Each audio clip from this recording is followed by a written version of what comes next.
Real इंडस्ट्रीमध्ये infrastructure असं work करत असेल हे तर मला माहितीच नव्हतं. नमस्कार मंडळी, मी प्रतीक्षा आणि स्वागत आहे माझे बेरोजगार मुलगी टू डेव्हऑप्स इंजिनियर 45 डेज चॅलेंज 31व्या दिवशी.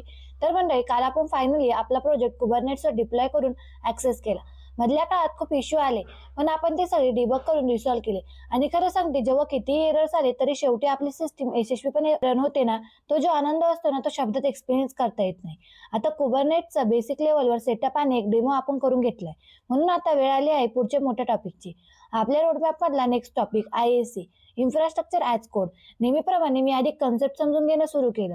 आज मी शिकले आयएसी म्हणजे काय, ते कसं काम करतं, कोणकोणते टेक्निक्स यूज होतात, इन्फ्रास्ट्रक्चरचे टाइप्स कोणते, आयएसीचे फायदे काय आहेत.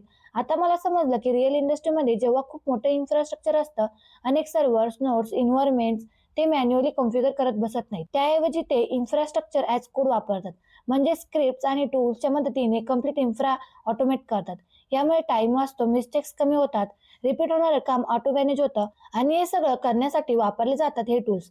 टेराफॉर्म, अँसिबल, पपेट, शेप यांचा यूज करून आपण कोड लिहून इन्फ्रास्ट्रक्चर तयार करू शकतो. पुढच्या व्हिडिओमध्ये आपण हे टूल्स एक एक करून शिकणार आहोत. आजचा दिवस पूर्ण कन्सेप्ट आणि अंडरस्टँडिंगवर फोकस केलेला होता. आता हळूहळू ह्या थेअरी पार्ट प्रॅक्टिकलमध्ये कन्वर्ट करणार आहोत. असा गेला आजचा दिवस लर्निंग आणि स्ट्रॉंग कन्सेप्टने भरलेला. तर भेटूया उद्या नवीन स्टेप आणि नवीन प्रोग्रेस सोबत अजून एक पाऊल डेव्हऑप्स इंजिनियर बनण्याकडे. Follow for my 45 days DevOps journey बेरोजगार मुलगी टू डेव्हऑप्स इंजिनियर. टाटा.